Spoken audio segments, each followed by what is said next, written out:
Welcome back, class. So this is going to be uh, chapter 5, and chapter 5 digs into interest rates. And so interest rates represent the cost of or rent charged on loanable funds, and they can often be a cause of concern and confusion for students, mainly because of the various ways in which interest rates can be computed or calculated, interpreted, or quoted by financial institutions.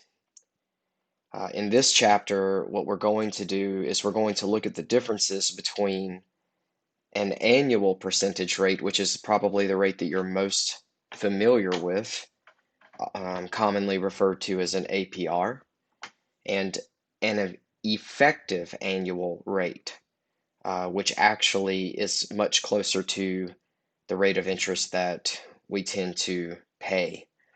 Um, So in the chapter, we're going to illustrate um, the proper interest rate, and we're going to do that by using the time value of money. Okay, and I'll demonstrate how to do the examples in this PowerPoint in Microsoft Excel. Um, and you'll learn how to use the frequency or compounding that is mentioned in a word problem to adjust or alter the interest rate that might be quoted, which will then lead you to be much more savvy in the field of finance because you'll be able to determine the true cost of borrowing or the true cost of lending. And after that, we'll talk about a few other things like inflation, the default risk premium, the maturity risk premium, and just basically an all around history of interest rates in general. So that's kind of what's on the docket for today. And of course, I could have been on this slide and while I talked about that. So those are the learning objectives for today. And so let's just go ahead and dig into this chapter, all right?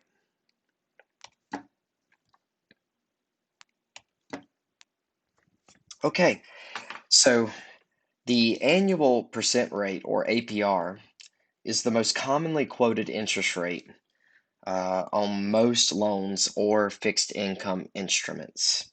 However, unless interest is charged only once per year, the APR will always understate the true cost of borrowing. Okay, so what do I mean? Well, other than savings accounts and things similar to savings accounts, almost all other investment vehicles compound interest more frequently than once per year. And due to that fact, the APR is almost never a true representation of the cost of borrowing or the cost of lending.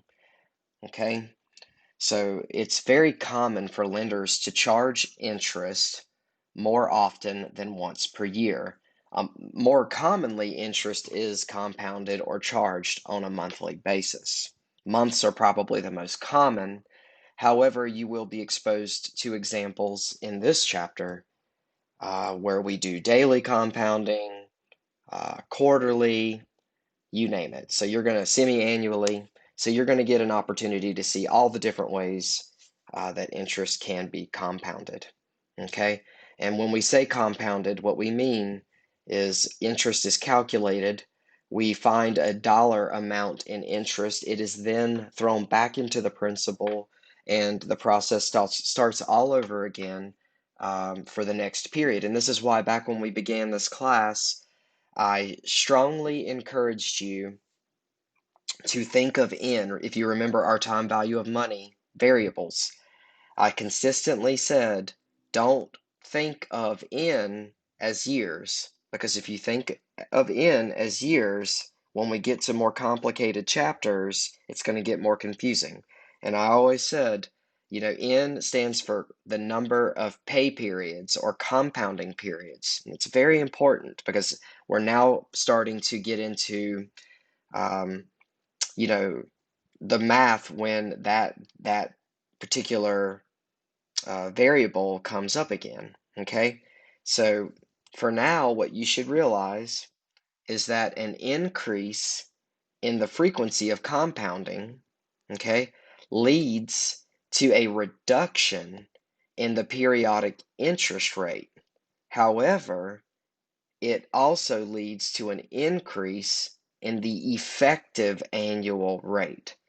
And why is that? Well, that's because the interest earned in each period is also earning interest for each subsequent period. And this is the whole notion of compounding.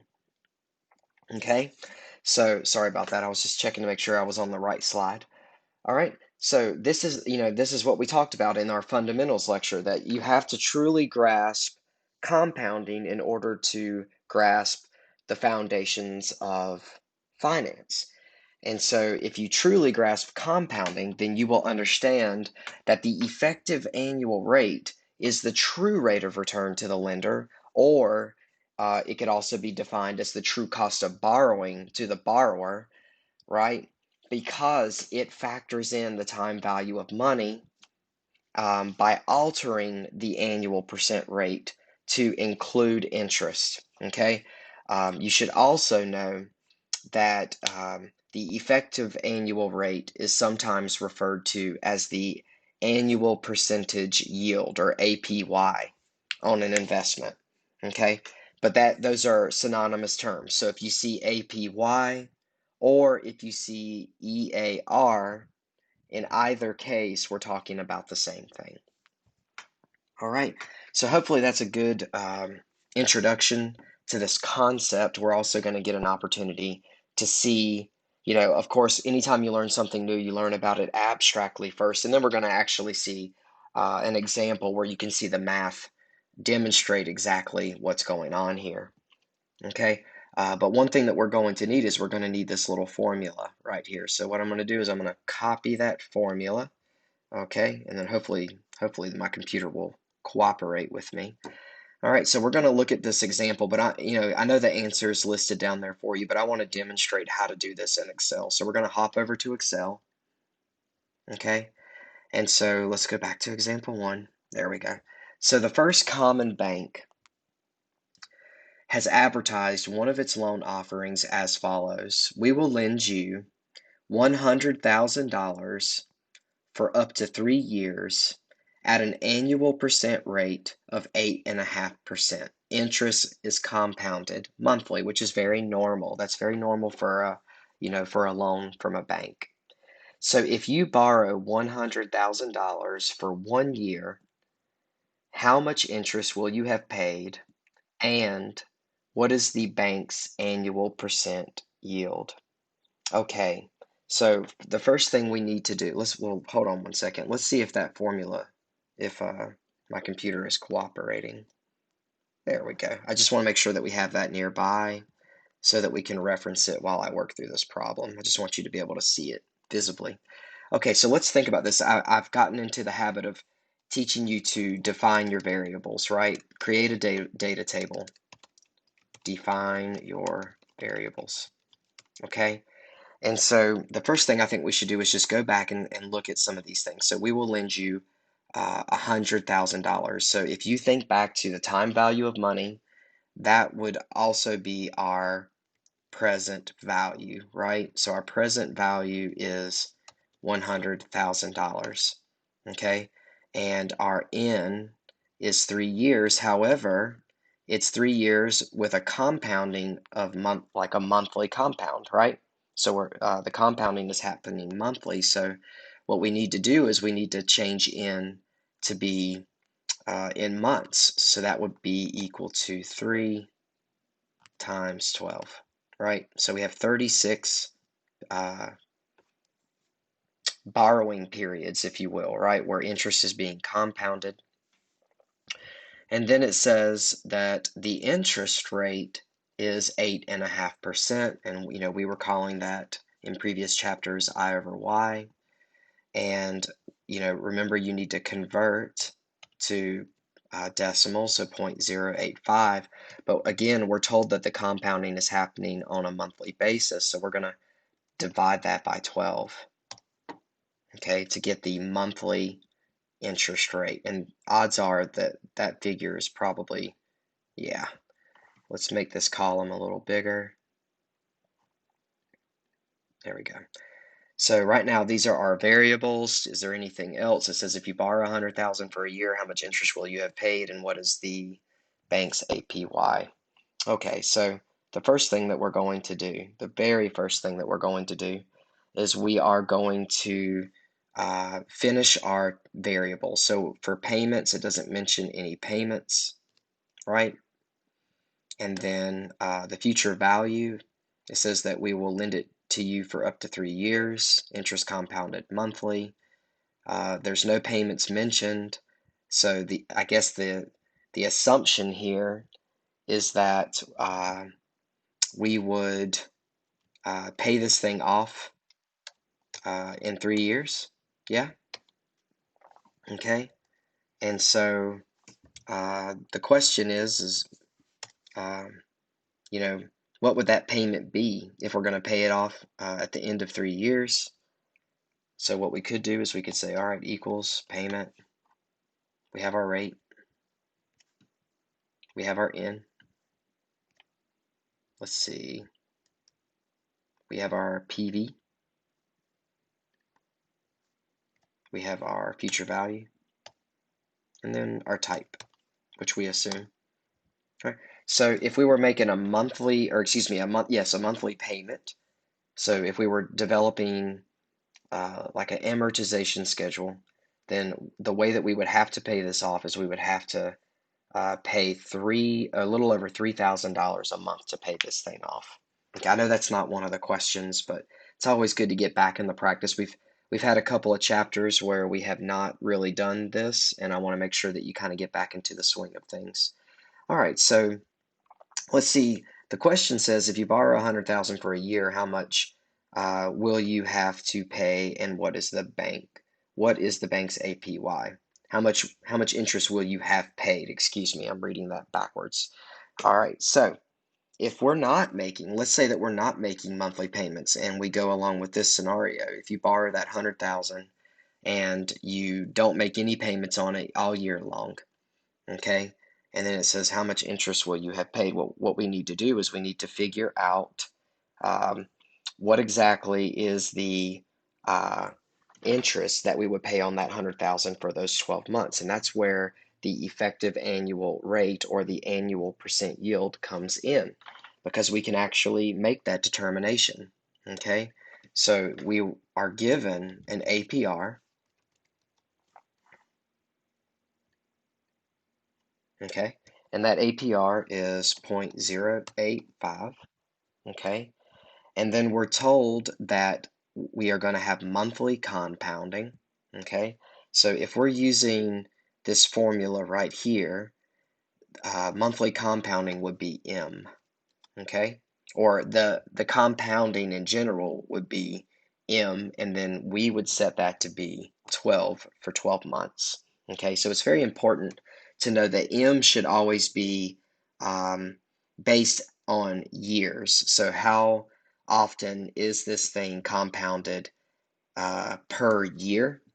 And if that's confusing to you, you should know that we are trying to find the effective annual rate. So that should be your reminder. It's effective annual rate when quoted an annual percent rate. And so M should be the number of times interest is being compounded in a year. So when we say that there's monthly compounding, that means that we're compounding 12 times in 1 year. So that's why M is equal to 12. Okay, and so what we need to do next is we need to figure out what the periodic interest rate is, and that is simply the rate that is charged per compounding period. And we already did that. We actually did that over here in our data table, but we can, just go right along periodic interest rate. And let me see if I can give us a little room. There we go. There we go. And I can bring this guy back in here. All right.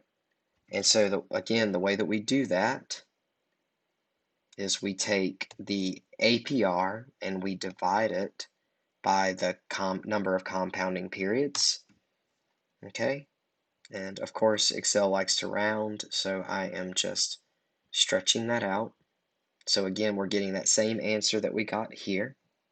Okay, and so once we do that, we can actually start to work on this formula, because we needed to define each piece of this formula before we could try to solve. So now we're going to solve for the effective annual rate. Okay, so just kind of follow with me. We're going to try to recreate this formula here. So what we're going to do is we're going to say equals, open parentheses, 1 plus, okay, and this is where it gets a little tricky, okay? You want to use this whole thing, and that's why we went ahead and calculated it. So APR over M is the periodic interest rate. So I don't have to worry about doing a numerator and denominator because I already calculated it separately. So I'm just going to cell reference, okay? And then I'm going to close my parentheses, add a little caret, and then I'm going to select my compounding period to raise it to the M power, all right?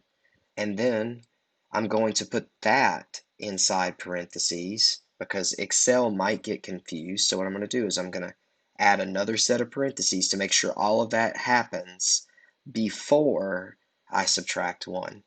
Okay? Sometimes if you put -1 out inside that, what will happen is it will subtract 1 from the exponent before the exponent is applied. So remember, Excel struggles with order of operations unless you give it explicit instructions on the order that it should complete things in.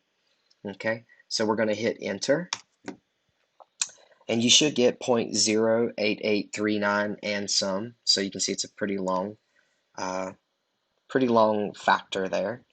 Okay, but what this tells me is the actual interest that I should expect to pay if I'm the borrower in any given year, okay, as a percent rate. Now, why is that so important to know? Well, because what if I don't know how much I'm borrowing? What if I'm being quoted, but I'm not sure about how much I'm going to borrow? And I'm curious about how much real interest I'm going to pay on an APR that's been quoted to me. Well, having the ability to calculate the effective annual rate means that I can basically determine what my real interest rate is that's being quoted to me, right? So I can say this is equal to this, which is going to make it the same, but I can actually represent this as a percentage, okay? So if you think about it, I can also represent this as a percentage just so that we can see a side-by-side comparison. So I'm being quoted 8.5% by this bank. But in reality, when it's all said and done, I'm actually paying closer to 8.85% because of interest. And see, interest is not included in this. So time value of money and compounding is not included in this quote, but it is included in this one because I made it so by converting it. Okay, and this is how that conversion happened. So hopefully that makes sense. We still haven't answered the final question, and the final question is how much interest will we have paid to the bank in 1 year if we don't make any payments at all in interest, right? So if we're only paying if we're only concerned about the interest that might be paid in a given year, well, what's really neat about that is I can take my principal, okay, and I can multiply it by the effective annual rate, and that is actually, I can now determine that that is actually the amount of interest that I would pay, interest paid during year 1. Now that I have the effective annual rate. So hopefully that makes sense. Um, that's just that is an intro to the effective annual rate concept or annual percent yield. Of course, the more problems that you do like this, the better you will get at it. But it is very neat to be able to make this conversion and determine some of these, some of this information, um, so that you can be a much more savvy borrower or investor when you are, living out some of these scenarios in real life. All right, well, let's get back to our PowerPoint.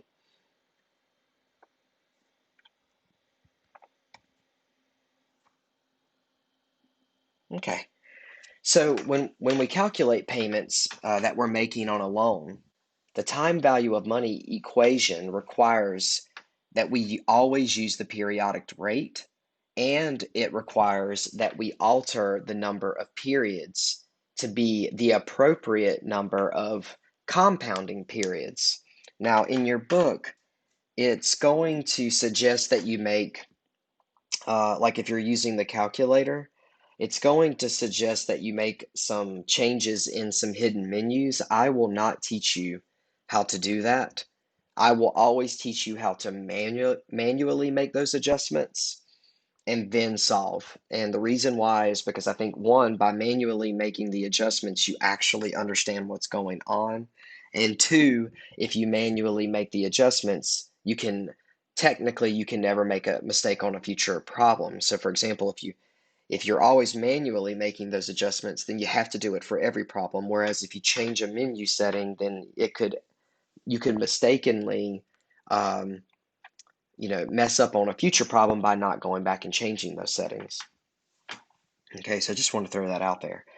But I think the lesson that this chapter hopes to teach you is that when paying off a loan, if you pay off that loan more frequently, uh, say than once a year, uh, so if you think about like the total number of payments in a year, the more often that you make those payments, uh, the quicker you're going to pay off the loan, not necessarily because you're making more frequent payments, but because you're eliminating the amount of interest that you will have to pay.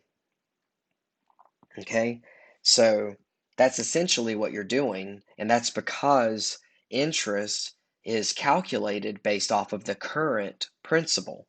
So the more often that you make payments, the smaller the principal is, and thus the less interest that can be charged over the overall pay period. Okay, and so that's basically the concept that your author is hoping that you're going to learn uh, in this chapter.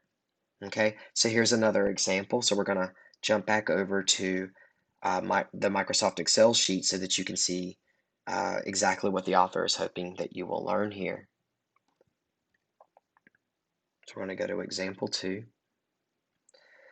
So Jim needs to borrow $50,000 for a business expansion project. His bank agrees to lend him the money over a 5-year term at an annual percent rate of 9%. And they will accept either annual, quarterly, or monthly payments with no change in the quoted APR. Calculate the periodic payment under each alternative, and then compare the total amount paid each year under each option.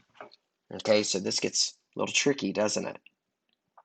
Okay, so let's, like as we've been learning, the best thing that we can do here is we can create a data table and then kind of work forward from there. That's the best way to approach any word problem, is to create your data table, okay, define your variables, and then figure out what's going on.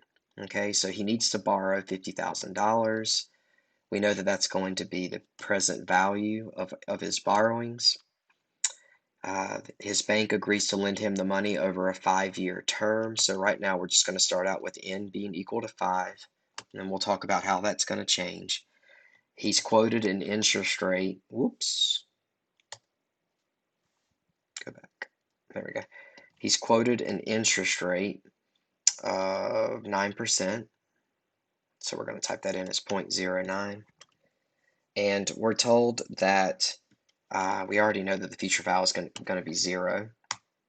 Okay. We're told that payments will be accepted either annually, quarterly, or monthly. So we've got some choices, okay? But right now what we want to do is we just want to get our TVM table set up, okay? So let's see, we're probably going to need, since we're told 3 different scenarios, my guess is I'm going to have 3 different TVM functions, right? That kind of makes sense, doesn't it? So what I'm going to do is I'm going to set up 3 different TVM functions, and we'll call this, scenario annual. We'll call this scenario quarterly, and we'll call this monthly. All right, and let's talk about how things are going to change because of this. First, let me format my width here. There we go. All right, so let's talk about how things are going to change in each of these scenarios. So annually, there are 5 years, right? We're quoted 5 years. So N is probably going to stay 5 because we're told that he can make his payments annually. Okay, and um, the interest rate is quoted as an annual percent rate, and since we're told that one of the options is to do annual payments with annual compounding, we're not going to alter the I over Y. We know that he borrowed 50 and must pay it all back at the end of 5 years, and so the payments would essentially be made once per year, and so we can just go ahead and calculate that payment right now. So we're going to use the original rate given to us. We're going to use the N that was given to us, the present value, the future value, and then use the default because we're not told that interest is compounded at the start of the period, so we always default to the end. And so the first option that, what is this guy's name? Jim. The first option that Jim has is to pay $12,854.62 one time a year. Okay, and because I'm going to have to do some math with this in a bit, what I'm going to do is in my formula, I'm just going to put a negative in front of my formula, which will then force the answer to be positive. And that's not because the answer ought to be positive, it's just because I know I'm going to have to do math in a little bit with this when I start to do my comparisons. Okay, so now let's look at the quarterly option. So for quarterly, remember, we just got done talking about on the last slide that um, N and the interest rate must be adjusted to account for compounding. Okay, so when you hear quarterly, you must think about what? We must realize that that means that interest is going to be compounded how many times per year? Well, you have to ask yourself how many quarters are there in a year? And that means that, the answer would be 4. Okay? So if M is 4, then I have to make a couple of adjustments. I have to go to my N, which is the number of compounding periods. Remember, it's the number of pay periods or compounding periods. And I have to say, oh, well, hold on a second. It's not 5 years. It is 5 years times 4, right? Because there's 4 pay periods in a year. So there are 20 pay periods total. And we're not done yet. We are also quoted an annual percent rate.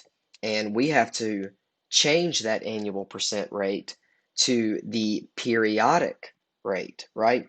To the rate that is being charged per compounding period. Now, I get a lot of students who get confused right here because what they think that they're supposed to do is they think that they're supposed to calculate the effective annual rate. That is not what we are doing.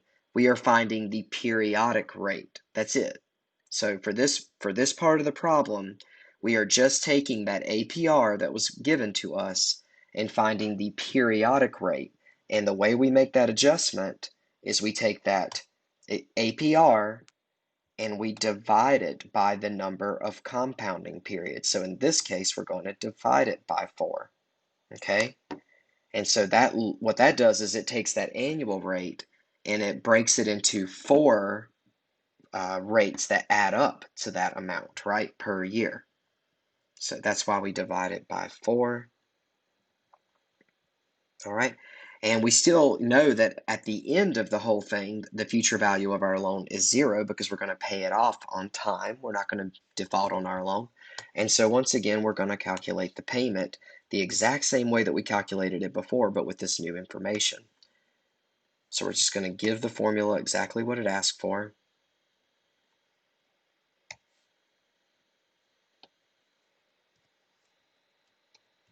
And then once again, what I'm going to do is I'm going to put a minus in front of the formula so that it forces the answer to be positive.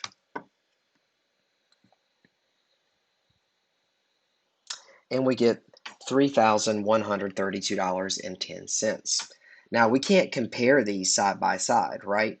Because this is a quarterly payment and this is an annual payment. So, hold on to this. We will come back to it, but we can't really compare them side by side just yet. Okay? So, here's what we're going to do. We're going to keep working. So just to kind of keep you in the same train of thought. So we're going to do this one more time for the monthly scenario. And for the monthly scenario, once again, we must determine M. And M stands for compounding periods per year. And so if I'm told that compounding happens monthly, then M is 12, right? Because there are 12 months in a year. And so I must adjust my N to account for the number of pay periods in a given year. So that's going to go up to 60. And then I must also adjust my interest rate, my APR, to account for monthly compounding by dividing by that M. Okay, so now I have a monthly interest rate. And then I'm going to calculate the payment one more time.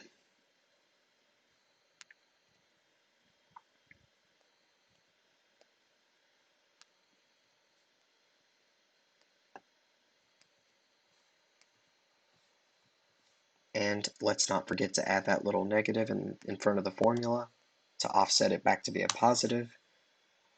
All right. And we get $1,037.92. And again, we can't really do any side-by-side comparisons just yet.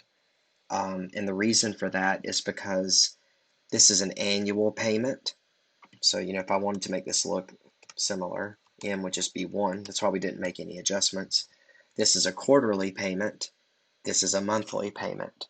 Okay? And so let's go back to what the problem asks. The problem says calculate the periodic payment under each alternative and then compare the total amount paid using each option or paid each year under each option.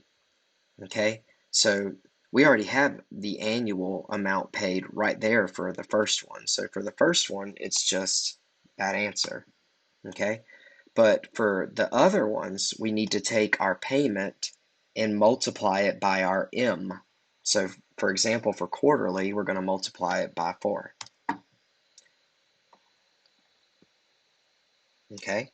And then for our monthly, we're going to multiply it by our payment by 12. Okay. And so what you should be seeing or noticing is that the more frequently that we make a payment on a loan, the lower the annual amount that is going to be paid, right? Because this one is smaller than this one, and this one is smaller than this one, right? So what your author is hoping for you to notice is if you look up here, the less often we make payments on a loan, the more we pay in total, right, per year. So if we decide to only pay on a loan once a year, we pay much more, and that's because of the interest that is accruing. Okay? The more often that we make payments, the less interest that is able to accrue because we're chipping away at that principal more often. Okay? So it's very important to know that there are several different ways to come to these answers, but again, the key thing to remember is that the interest rate should be consistent with the frequency of compounding in the number of payments involved. So that's the things, that's what you must realize, is that regardless of what problem that you approach, you have to make the adjustments and everything has to be on the same page. Your N has to be on the same page as your I over Y. Your payments have to match the compounding frequency and so forth. So every time you approach a problem like this, you have to um, you have to understand that everything has to be on the same page. Okay, and again, this comes with practice. You're not going to get it right away. Um, so the more problems that we do like this, the better I think you will get.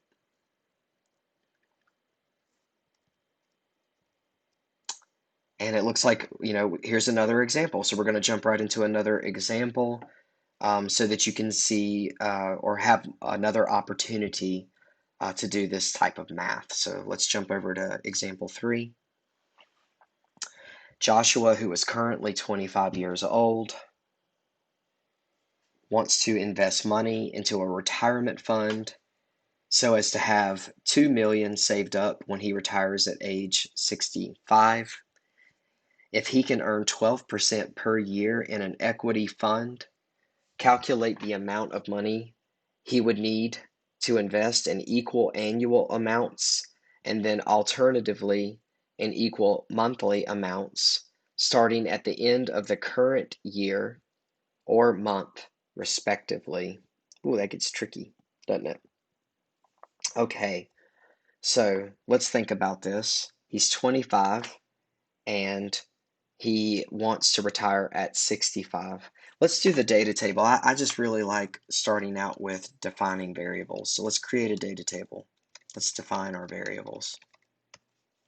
Okay, so again, the first thing that I noticed was how old he is now versus when he wants to retire. Now, maybe you noticed another figure, but that's what I noticed first.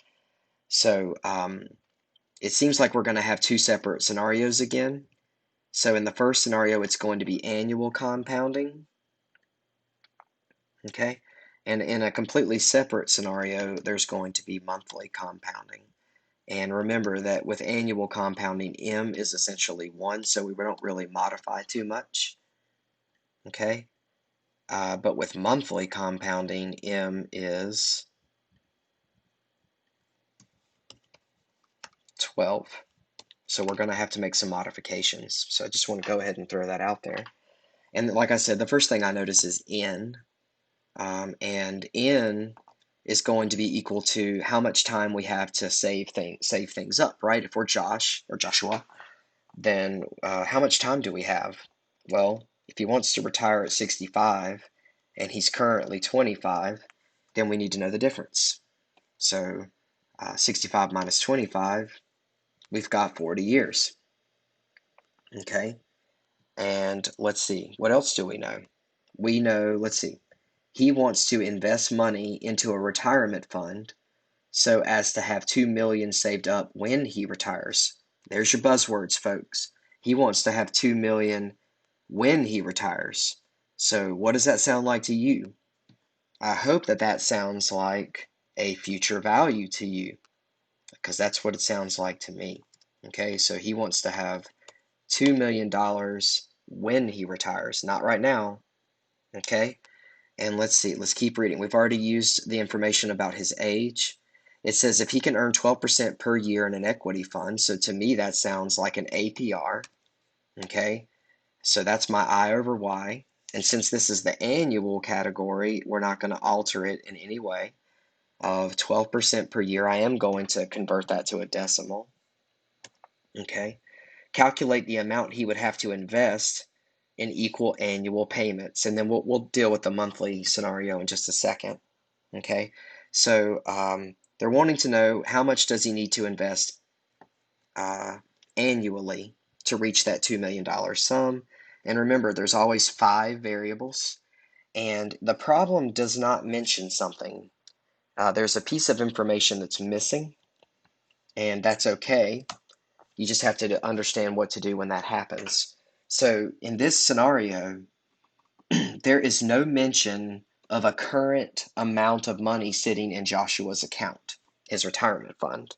Okay, so what we must realize is that that means that the present value is 0. Okay, so we cannot assume that there is some nest egg. We can't assume that he's got a savings account already sitting out there and that he's going to roll into it and then start making payments. We can't make those assumptions. Since there's no additional information given, we must assume that the starting account balance for this equity fund is 0. Okay, and so now the question is, what payment does he need to make on an annual basis into this fund in order to reach his savings goal of $2 million?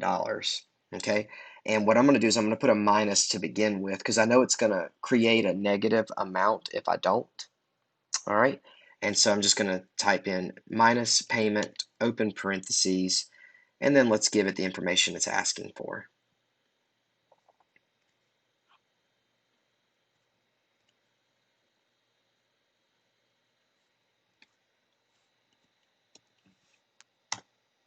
And there we have it. So if he wants to set aside money on an annual basis only, he would need to set aside $2,607.25 on an annual basis. So once a year, he would need to take that amount out and put it into this equity fund in order to reach his $2 million goal at the end of 40 years. Okay, so that's scenario one. That's the annual scenario. Let's look at the monthly. So this is where we have to start making some changes, right? And I'm just going to use the same order that we used the first time. So for N, remember, compounding is on a monthly basis. So I have to alter that. I have to take that 40 and I have to multiply it by 12 because compounding is happening 12 times per year. So if this helps, you can always type years in a cell right next to your N for this part, and you can type months here. And hopefully that'll help you kind of get into the habit of making those changes until you get better at this. Okay? The future value does not change. Our goal is still $2 million, so we don't change anything there. However, we do have to find our periodic rate or periodic interest rate. Okay? And so we're going to take our APR, which is the 12%, and we're going to divide it by M. So we're going to divide that by 12.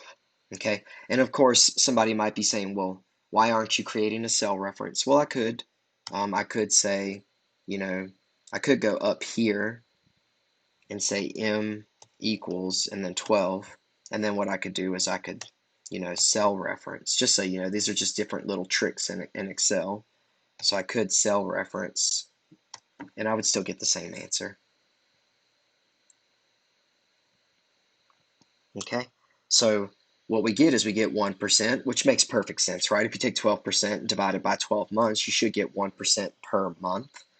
And again, we cannot assume that any money is there to start, so our present value stays at 0. And so we're right back to where we started in the last problem, and we're calculating that payment. Okay, so we're going to give it the information that we've come up with.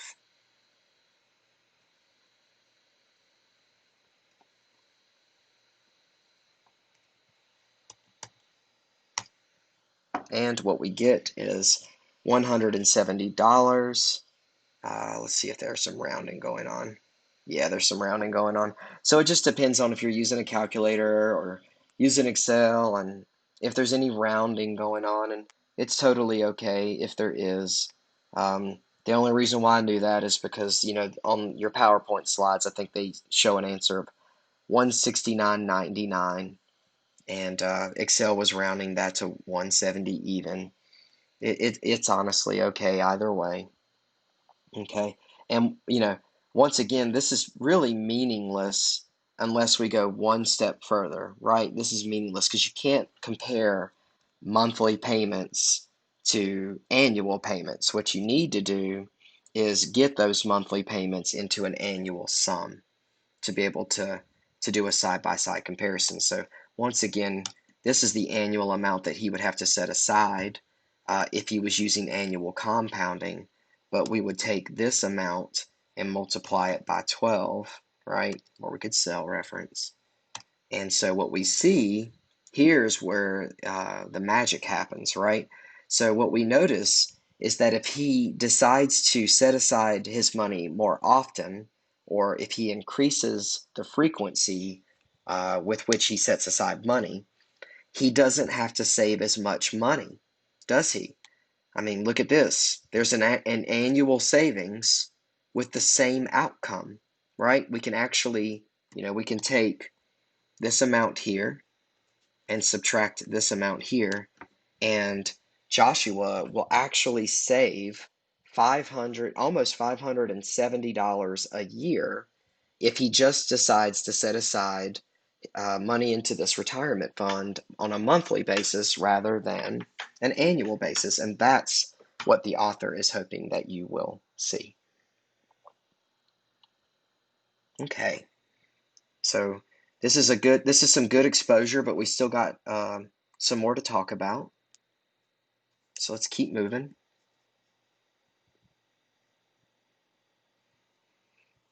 Okay, so your next section is on, believe it or not, it's on consumer loans and amortization schedules, which I think is, a perfect segue because we just learned about the differences in compounding frequency and how they impact payments, but we've only done a couple of small time examples. And so in this section, we're going to get to see some larger examples. So in this section, the author emphasizes the point that interest is charged only on the outstanding balance of the loan. So I know that that might not mean anything to you, but what you have to grasp is that if a borrower increases the frequency and the amount of a payment, he or she can pay off a loan much quicker than the original term, the original length. And it's not because they're just making payments more often. That's not the only reason why the term gets shorter. It's because the borrower is essentially eliminating interest. They are saving on interest. Okay? So you must understand that when you agree to make payments on anything, whether it be a car or a home or what have you, the minimum loan payments are calculated based on the agreed upon terms of the loan.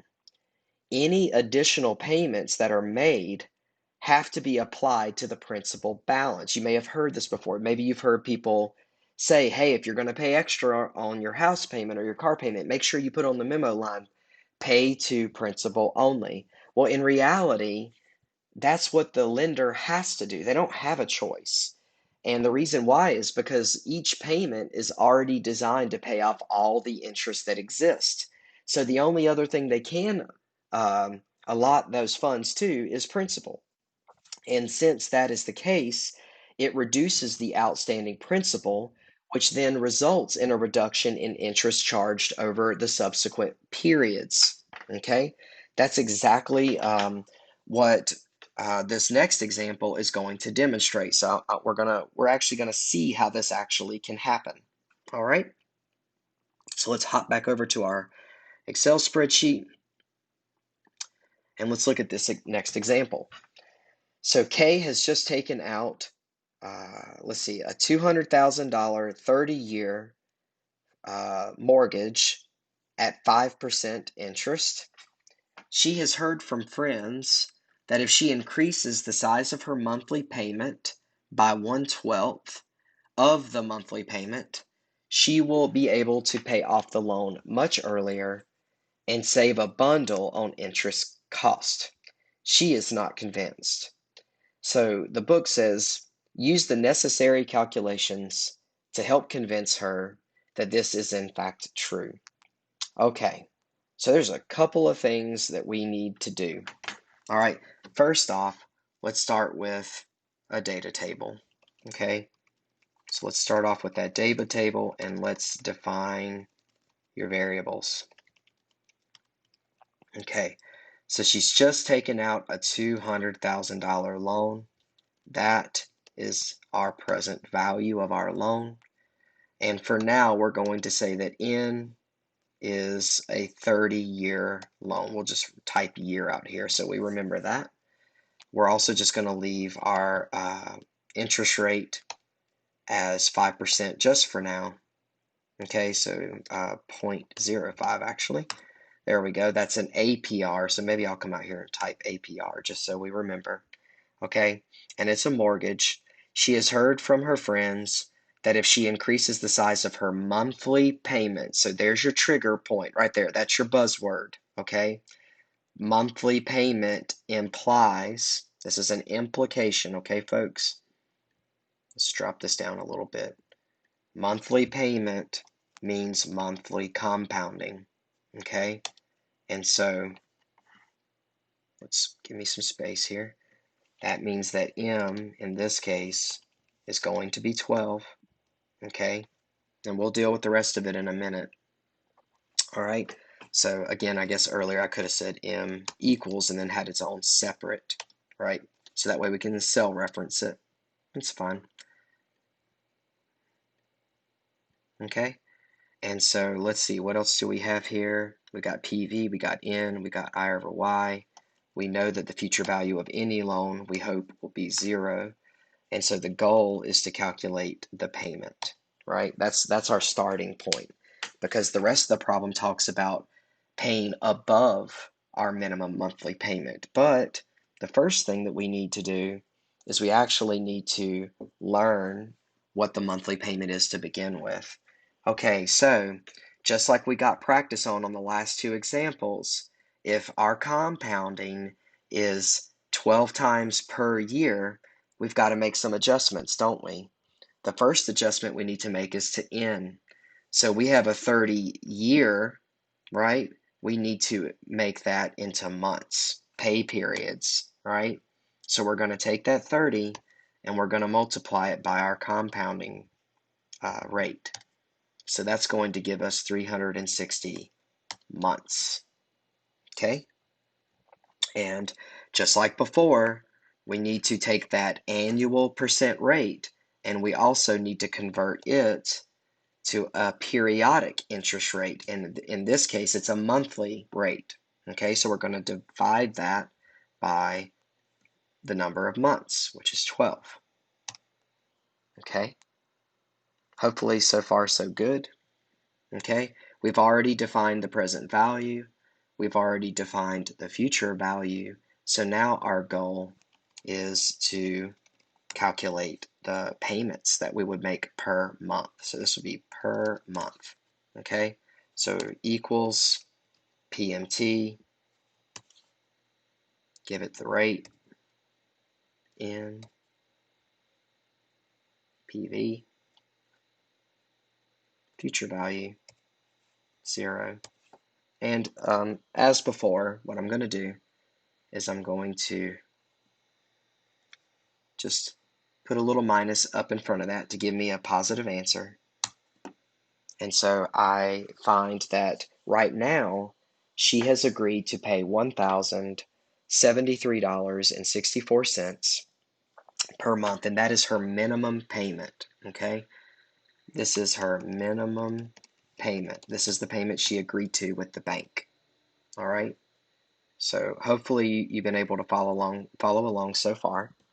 Okay, next what we need to do is we need to calculate the number of payments required to pay off the loan if the monthly payment is increased by 1/12.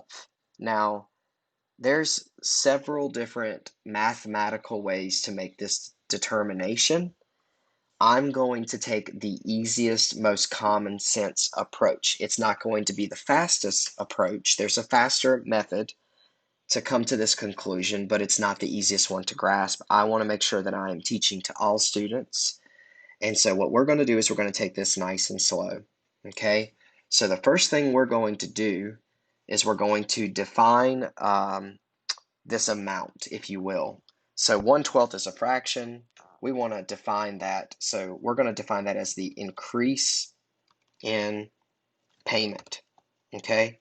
And we're going to define that as equals 1 divided by 2, because that's the information that is given to us, 1/12. Okay? And by letting Excel do the math, that converts that amount to a decimal for us. Okay?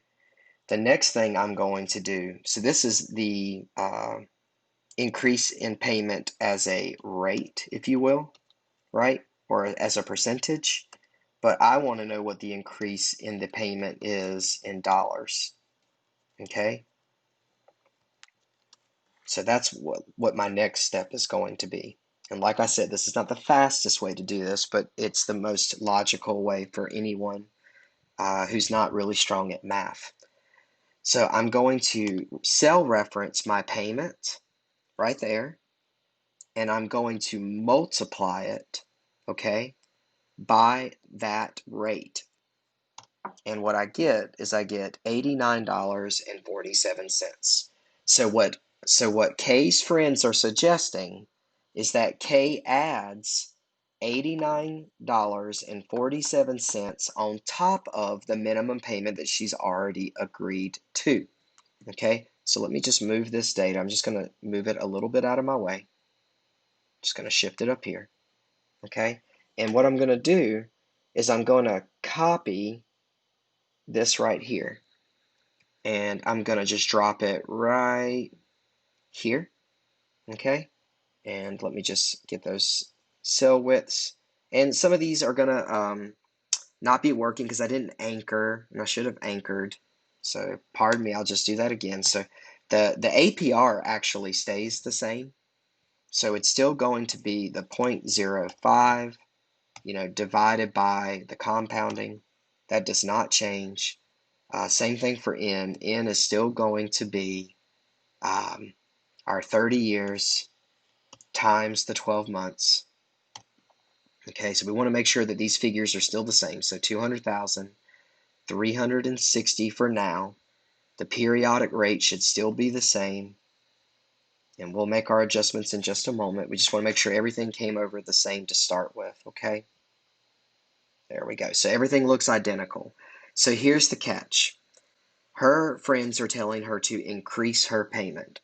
So what we're going to do is we're going to take this payment, and what we're going to do is we're going to add. All we're going to do is add that increase that we just calculated. So we're going to go right here, and we're going to hit enter. Okay? So all I did was I just added that amount to the tail end of my formula. Okay? And so now what I see is I see a payment of $1,163.11. Now remember, the whole point of this example is to show that you can pay off your loan much quicker by doing this. So what we're going to do is we're going to realize that now we're solving for N, right? And of course that messes that up, darn it. All right, hold on one second. Here's what I'm going to do. Pesky cell references. Here's what we're going to do. We're going to copy, and we're going to paste values only.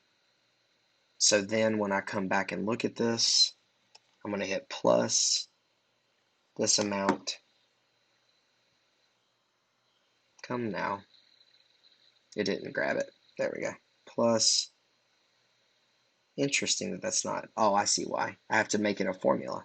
So equals, and then add the plus, and then the cell reference.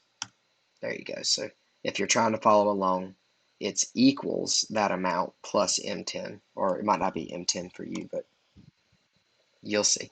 So there we have our payment correct. And so when we go here, we know that we're trying to pay things off earlier by making this larger payment. And so now we're going to calculate N, assuming that we're making a higher payment, but all else is kept equal. So we're going to still use the same rate. We're going to use the new payment, same present value, same future value, and we get 100, let's see, 129 months. Let's see, did I do something wrong?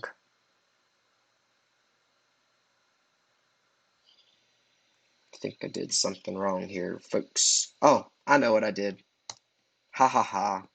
So I was making this a negative amount over here by forcing the formula to be backwards.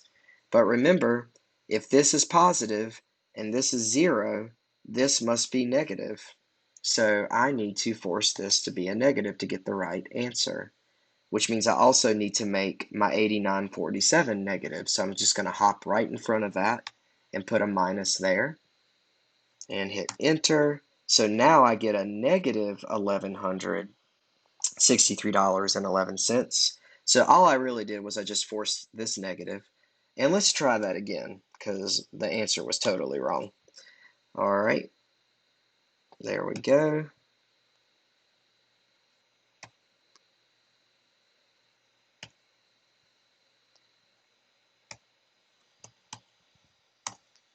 There we go. That's the right answer. So it's going to take 303.13, we'll just say 0.13 months in order to pay the house off now. If we decided to start right from the very beginning, if we decided to start making that higher payment on the first payment, that is one thing you ought to note, by the way, is that this is all hypothetical, but it's also hypothetically based on the start. And most people don't make that decision at the beginning of their loan. They make the decision to start paying more later on in the loan. And there may come a problem where we can demonstrate how that might, how you would come about making that change. But for now, we're just going to stay simple. Okay. And so I believe your book wants us to go a few steps further. So for one thing, this is in months. That doesn't really equate to years, does it? So what we can do is we could say, well, let's take this amount and divide it by the compounding rate, and let's see what it is in years. And so that means that instead of taking 30 years to pay off our loan, we would actually pay closer to 25 years. Okay? And then a lot of students ask, well, you know, you mentioned earlier in the lecture that it's not just because we're making higher payments, but it's also because we're chipping away at interest. How do we know that's true? Well, we can actually do a side-by-side comparison, right? So what we can do is we can take this payment here, right? We can take that payment right there, and we can multiply it by n, okay? And this is actually how much that Miss K is agreeing to pay across 30 years. So even though she only borrowed $200,000, right? But at the end of it all, she's going to pay almost $400,000 back because of interest. Okay, well, let's see how much she pays back in interest using this scenario. So we'll take this amount, and this is where I'll have to force it back positive. And then let's multiply it by the number of months it takes to pay it off this way. Okay, let's make that $1 so we can see the commas. There we go. And so in this scenario, she's only paying $352,577, right? So again, that's still not quite showing us the difference. So there's two different ways that we can do this. We could just take this and subtract this, and that would tell us the difference in interest paid. But I like to do it a slightly different way. I like to take the total. This is total minus principal, because I want you to see how much interest you're paying in both cases. Okay, so total minus principal. Okay, so principal is going to be 200,000 in either case, right?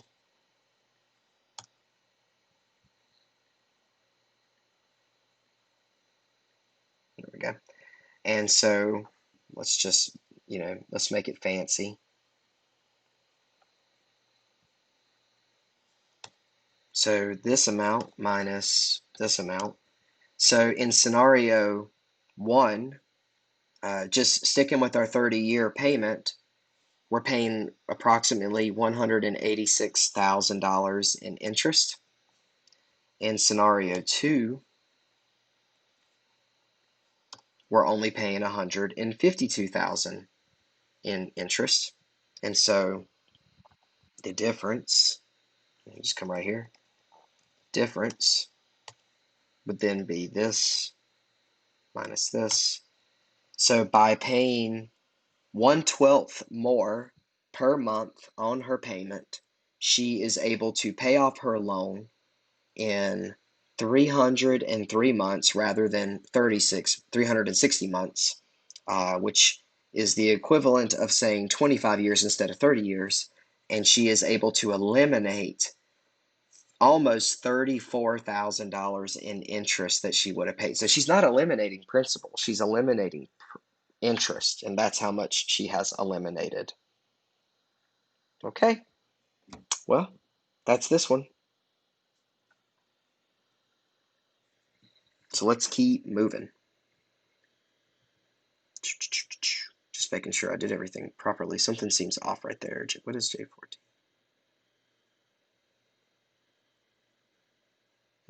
Everything looks good to me. I think there's some rounding off on your PowerPoint. It's where they round to the nearest penny or round to the nearest cent. I did not round, so there's a little rounding off, but basically the same answer. Okay. Yeah, so you'll see that they came up with 32.9. I came up, I think, with 33.4. So not a huge difference, but that's what happens when your author rounds. Okay. So now we're going to make a hard shift.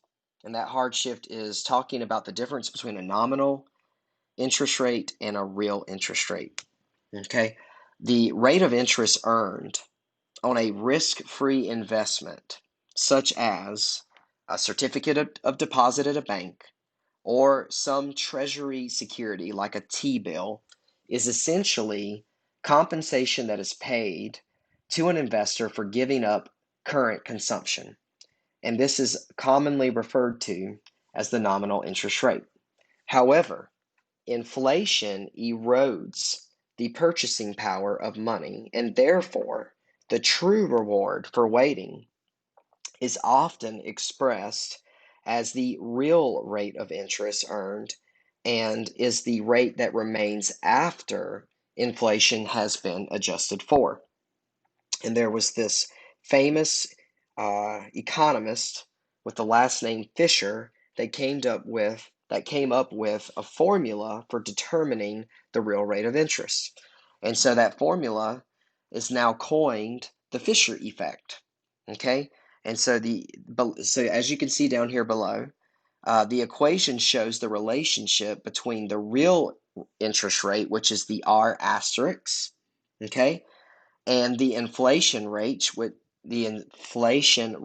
which is variable H, and the nominal rate of interest, which is R.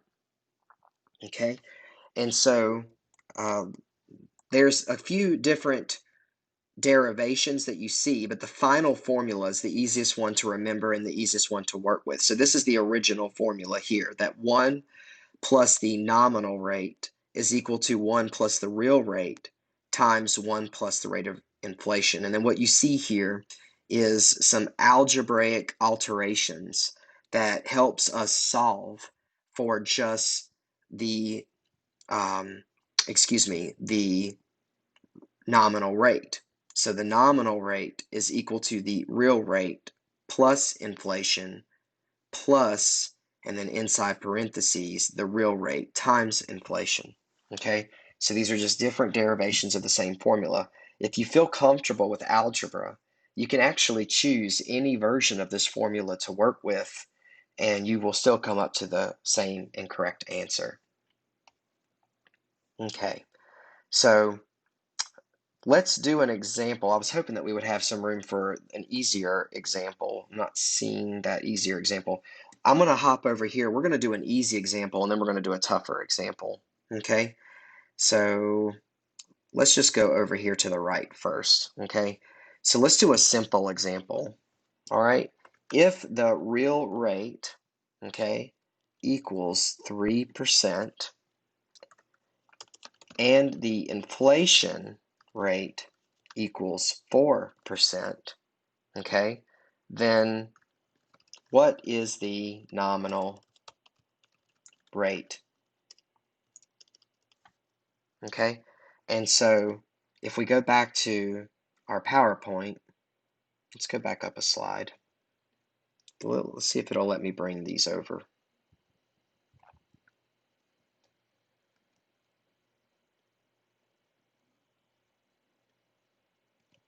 There we go. Let's just drop them right there, maybe. There we go.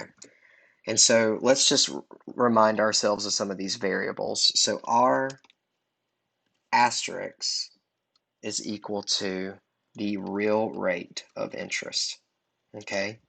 And H is equal to the rate, let's call it the rate of inflation, all right? And then R without an asterisk is equal to the nominal rate, okay? And so in this very simple example, that's why I wanted to start off with a simple example before we move to the more difficult one that's mentioned in your PowerPoint. So it says if the real rate is 3% and the inflation rate is 4%, what is the nominal rate? Well, what we can do is we can create a data table just like every other problem, right? And so we can say that R star is equal to 0.03, okay? We can say that H is equal to 0.04, and then we know that we're solving for R, right? And so what we can do is we can just copycat this formula right here for R. So we're going to say equals, all right? We're going to cell reference R star or R asterisk, right? We're going to go plus and then grab H, and then we're going to go plus again, open parentheses, and then we're going to cell reference again, R star times H, close parentheses, and then hit enter. And hopefully what you got, actually I think this is rounding, hold on, other way, there we go. What you should get is 0.0712, which remember that's a decimal, so if you wanted to see it as a percent, you just click percent. And so there you have it. So the nominal rate is 7.12%. And you might be asking, like, well, you didn't talk a lot about what the nominal rate is. Well, guess what, folks? The nominal rate is typically the APR that you are quoted on an investment. Okay? So that means that when we factor in inflation, let's say that you are going to put your money into a savings account and that account was quoted at an APR of 7.12%. Well, that means that when it's all said and done, that we're really only earning about 3% if, there's a big if here, if the current rate of inflation is 4%. Okay? So that's exactly what the Fisher effect, remember, this is the formula for the Fisher effect. That's what that formula tells us. Okay? This is the Fisher, probably going to spell it wrong, the Fisher effect. So what it's telling us is, hey, that interest rate that you're getting quoted isn't as great as you think it is because you have to factor in inflation, how your money is eroding. But what I hope you will take away from this is that you should never have cash just sitting around. Because if you do, I want you to think about this logically. If you have cash that is just lying around, then that means you're not gaining any interest, right? You're not gaining any interest. So then that means that your real rate of return would be negative because your inflation rate is eroding at that cash. And since that cash is not earning any rate of return, that erosion is actually tugging beneath zero, which means that the money that you have just lying around is actually decreasing in value, which is the true definition of the time value of money. All right, so let's now look at, I believe the next slide was the next example, right? It was, yep, example 5, calculating nominal and real interest rates. And this one gets a little trickier. That's why I wanted you to see a simpler example to begin with, because it gets a little more complicated. Let me grab this formula, and I'm just going to drag it over here. Well, it's not going to let me drag it any further. That was silly. Let's put it there first. Now let's bring it back into our scope. There we go. All right. So Jill has $100 and is tempted to buy 10 t-shirts with each one costing $10. Okay? And she realizes that if she saves the money in a bank account, she should be able to buy 11 t-shirts. If the cost of the t-shirt increases by the rate of inflation, which in this problem is about 4%, how much would her nominal and real rates of return have to be? Ooh, that's tricky, isn't it? Okay, that's really tricky. We're going to have to look at this a few different ways. Okay, so this is why I wanted to do a simple example before we try to do a more difficult example. Okay, so let's just take this one step at a time, okay, and see what we can figure out. Because there's some math involved in this problem. It's very straightforward. Now, let's see. Right now, she has $100, okay? So we're just going to say that we think that that's the, let's see, what do we think that that amount is going to basically allude to? Let's see here. Well, it sounds like a present value to me. So we're just going to start out with a present value, okay? And she's tempted to buy 10 shirts, and each one costs $10. Interesting, interesting. So we're gonna come down here because let's see. She realizes that if she saves the money in her bank, she should be able to buy 11 shirts. Now that's interesting because the 10 shirts to me also sounds like a present value. And I say that because it says that if she waits, she can buy more shirts later, which sounds like a future value. Sounds like we've got two different things going on here. So it sounds like we have a present value of 10 shirts and a future value of 11 shirts, but we also have a present value in dollars of $100. All right, so this is exactly how you have to approach some of these things. This gets a little tricky. Okay, so let's see. It says that the rate of inflation is 4%. That's to me sounds like, let's see. That sounds to me like maybe an interest rate, but we don't know which interest rate. We know that the rate of inflation is 4%, right? So we're gonna identify that just as a variable for now. So let's just come right here and we're just gonna say, well, the rate of inflation is 4%, which is H. Remember, we just learned H. So H is 0.04, okay? And it says if the cost of the t-shirt increases by the rate of inflation, which is what we would expect it to do, how much would her nominal and real rates of interest have to be? So we're looking for our star, right?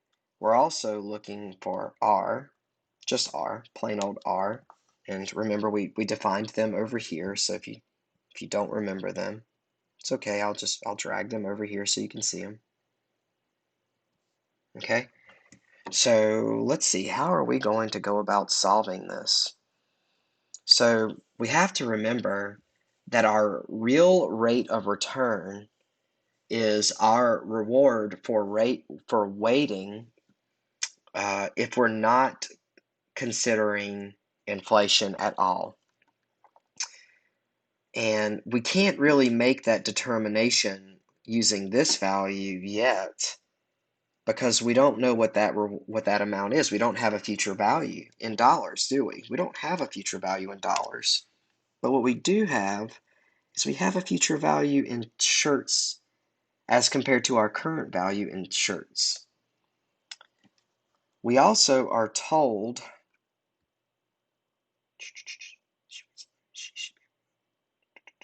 are we told an N?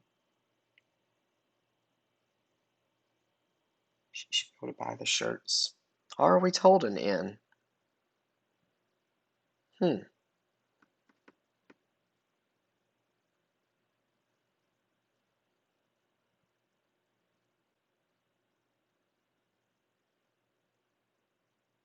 I think the assumption here that's not stated in the problem, shame on you, author, is that since the rate of inflation is an annual rate, and that's the rate that we are given, so just so you know, inflation is quoted annually. I think the assumption that is implied but not stated is that n is 1 year. And if n is 1 year, right? And remember, we learned in our chapter 4 that we can apply the time value of money to any scenario, right? We know that in the case of growing from being able to pay for 10 shirts to 11 shirts, there are no payments being made, right? So if you think about it, we have 4 of 5 variables. I think we can now determine our rate of return, on the basis of shirts, if you will. Okay, so what we're going to do is we're going to solve for rate, right? Because there is a growth rate here, isn't there? It's implied. That growth rate is growing from 10 shirts to 11 shirts. What's not told to us is the N, but since inflation is quoted on an annual basis, I think it is implied that N is 1. And so let's see if I'm right. So N would be 1, payments would be 0, the present value would be 10. And I'm just now realizing that that means that, hold on, let's stop for just a second. So remember, we have to make one of them negative. So I'm just going to go ahead and do that. Now let's start over. So in payment, present value, future value, 0, enter, 10%. So what's implied is that there's a 10% growth rate. And the growth rate is in shirts, not in dollars. So this would have to be our real rate of return because inflation is not eroding in this concept, right? Inflation doesn't erode at shirts, it erodes at dollars, the value of money, right? And so our real rate of return would have to be that growth rate there. Okay, so now we have another piece to our puzzle. Okay, hopefully that's making sense to everyone. Now, the total cost, let's look at this. So the price of a t-shirt in a year can now be calculated as well, can't it? Right? Because what we can do is we can take the rate of inflation and determine what the future value is. So if we assume that n is 1 and that no payments are being made, right? Then we can also assume that we can calculate the price of a t-shirt in a year. I'm just moving my data down. Okay.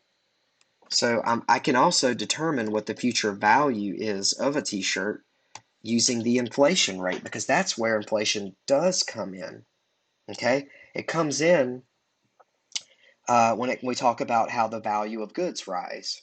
So what I'm going to do is I'm going to calculate the future value using the inflation rate that was provided to me. Okay, so, oh, I see, that's going to look confusing, isn't it?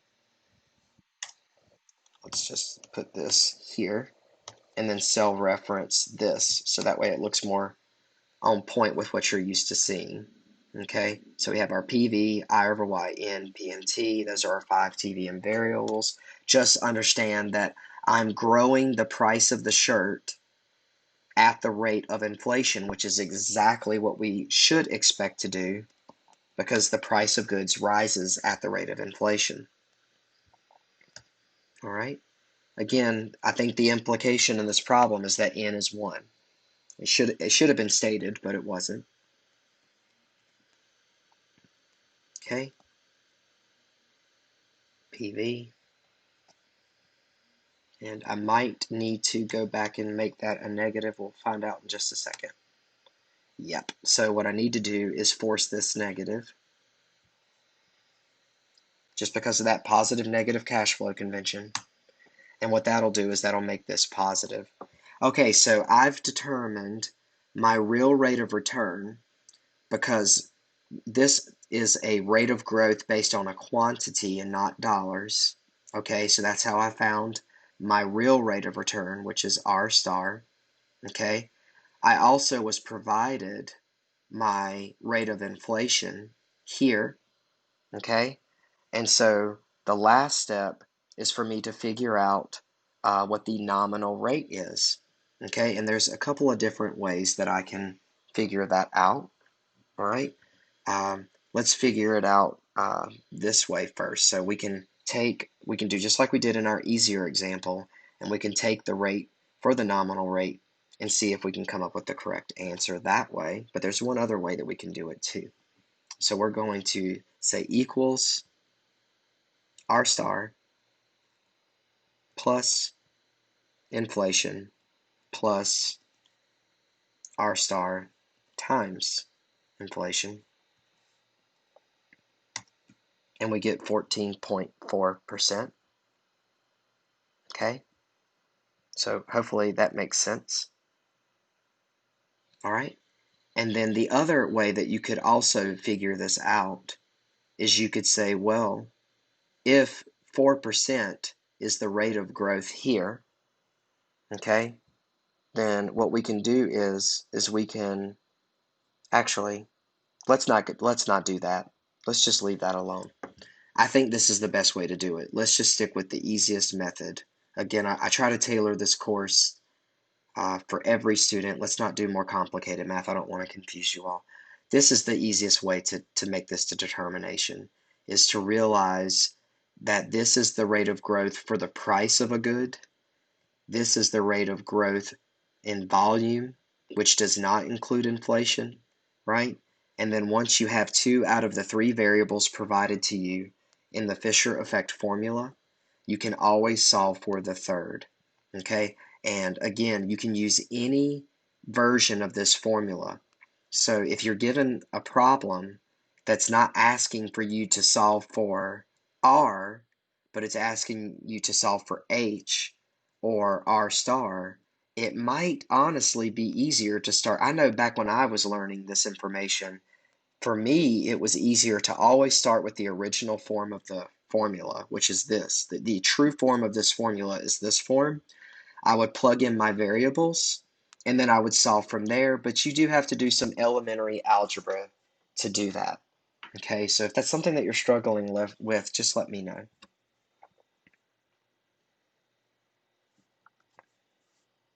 All right. So now we're just going to move forward into the last section, or the last couple of sections in this chapter.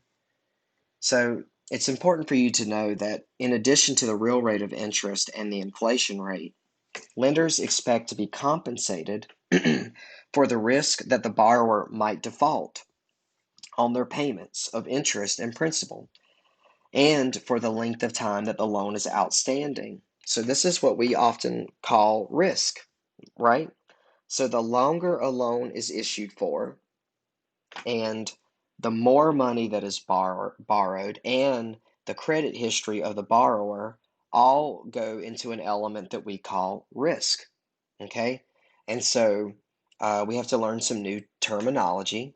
So, first things first is you need to be aware of the nominal risk-free rate.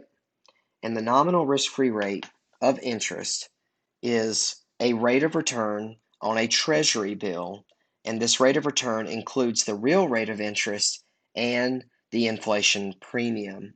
Okay, so the rate of return on any other investment would have to include a default risk premium and a maturity risk premium, and that's where this formula comes from.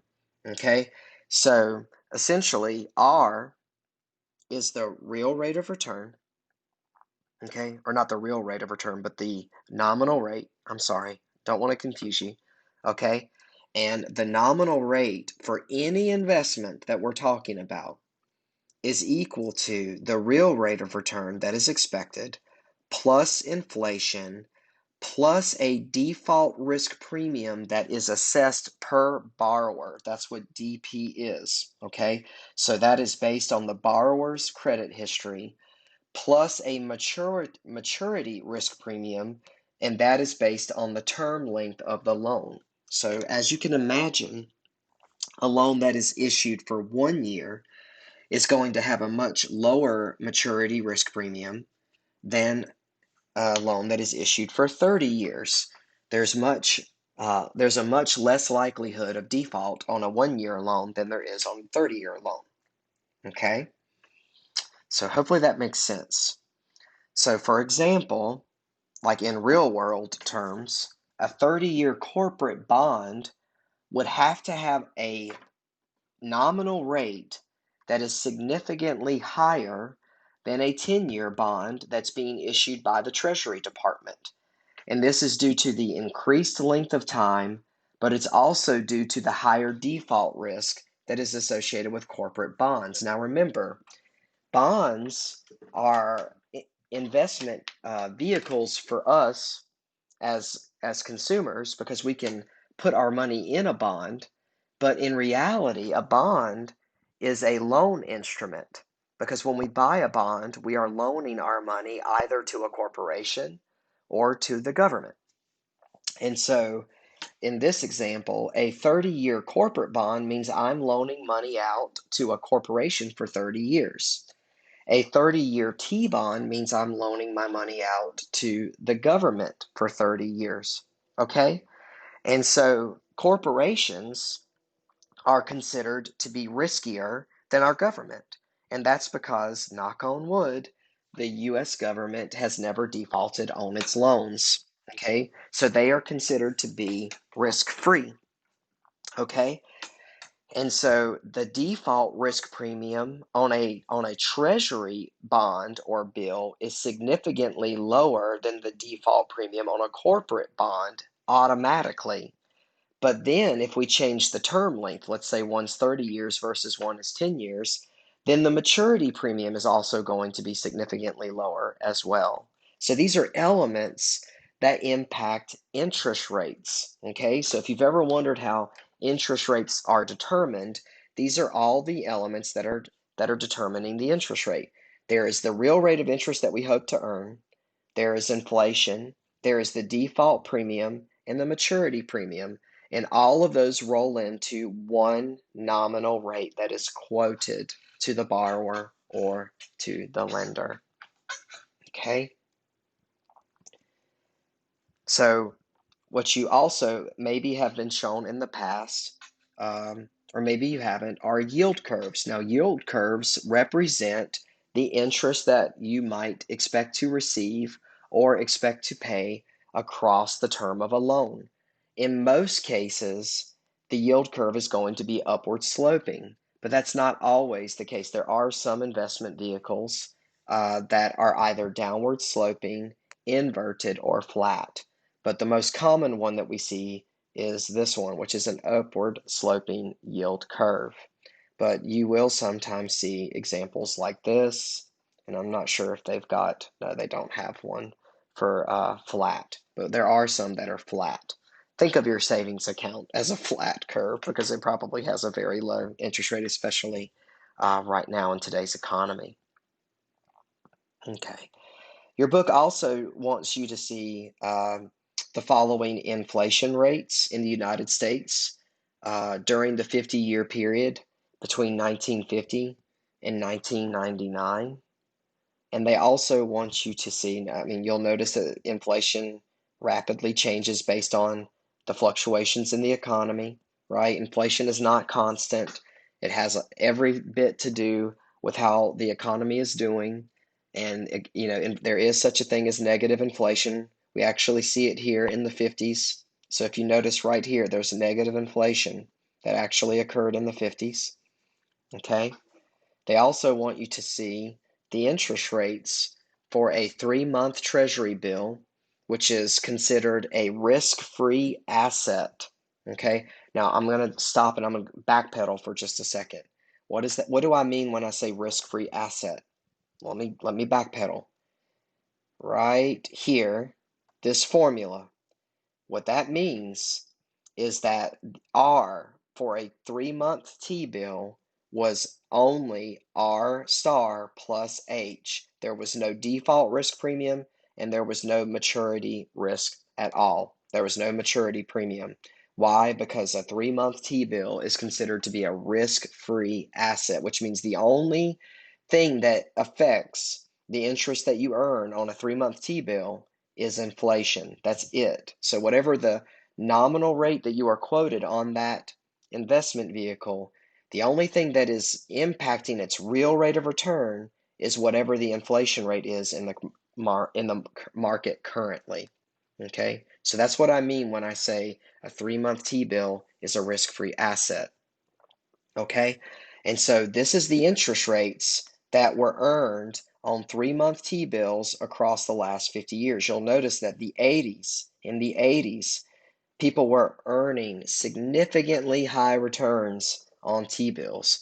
If you know anyone that took out a home loan in the 80s, they'll also tell you that the interest rates were significantly higher at that time to take out personal and home loans. And that's because the economy was booming. The cost to borrow was much higher, but that's also because economic activity was heavily stimulated around that time. It was what we call a bullish run. Okay, so let's look at this table so that you can see the numbers.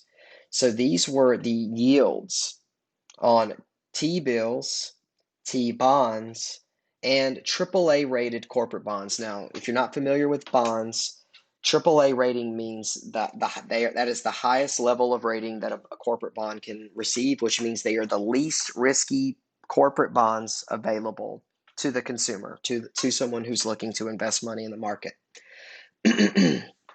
So over that 50-year period, we saw on average about a 5.23% interest rate earned on T-bills. We saw a slightly higher interest rate earned on T-bonds and a slightly higher interest rate earned on corporate bonds that were AAA rated. And of course, we have a standard deviation, which means there was some level of risk associated. And you'll notice that the risk kind of fluctuates depending on which investment vehicle you're looking at. I don't want to get too heavy into standard deviation or risk in this chapter because we are going to be very heavy on the risk factor in chapter 8, which is the next chapter. But just know that your level of risk changes per investment vehicle, and we are seeing that in real data right here in this chart. Now let's look at this table because this table really lays things out for us after that 50-year period. So this table demonstrates the return, the average return that an investor might have received per year depending on which asset they decided to invest in. And you'll notice something going on, right? You'll notice that T-bills are falling as we move closer and closer to a recession, don't you? You also see it in the Treasury bond department. You also see it in the AAA corporate bond department, but not as severely. Okay? We're going to talk about that in a minute. As we keep moving forward, you're going to see that the Treasury bills stay down pretty low.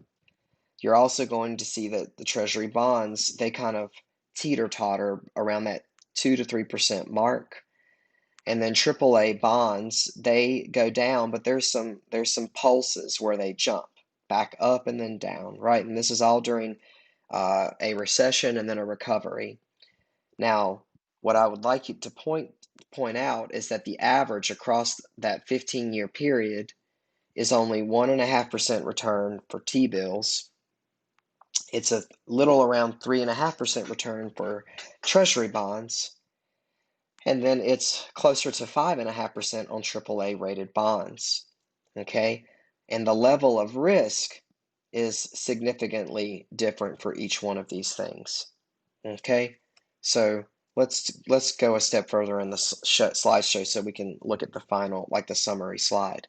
So what have we learned from looking at this data?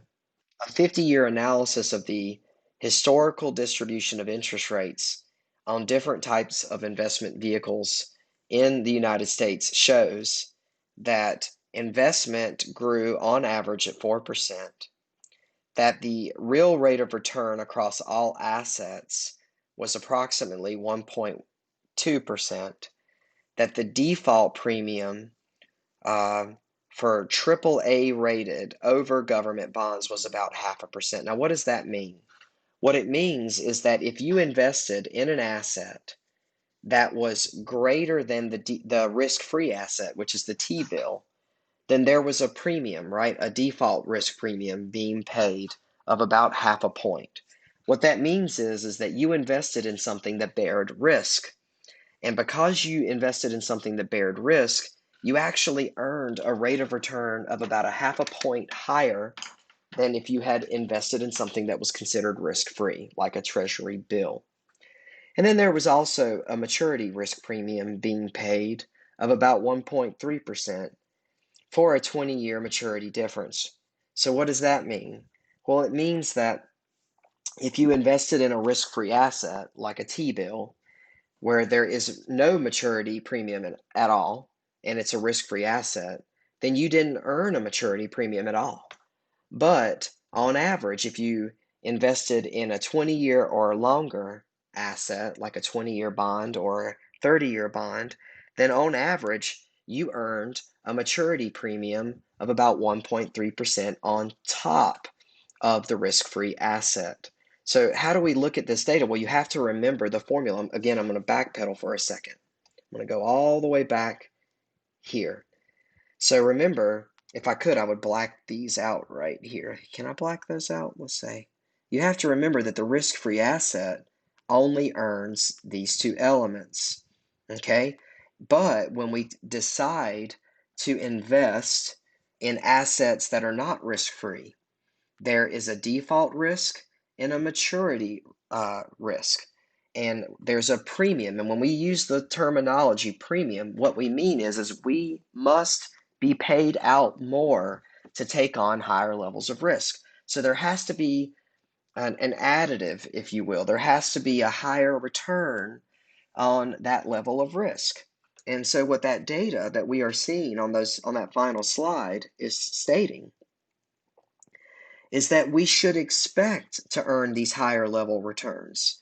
So if we take a step back here and we look at these averages, we shouldn't be surprised that someone who invested in a AAA bond over that 15-year period, say in the early 2000s, earned a higher rate of return than those individuals that invested in lower risk investment vehicles. Why? Because they took on more risk. They didn't invest in the government, they invested in corporations.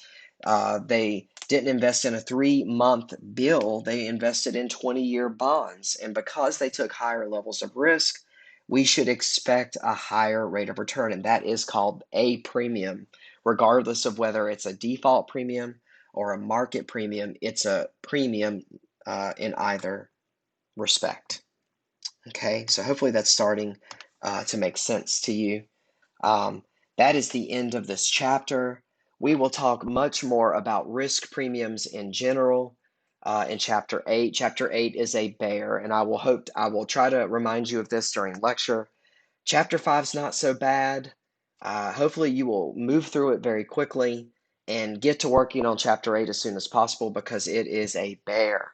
It is a very heavy chapter, and we're going to dig into these risk premiums more in that chapter, and hopefully they'll make more sense if they didn't already make sense to you in this chapter. All right, we'll see you next time. Talk to you soon.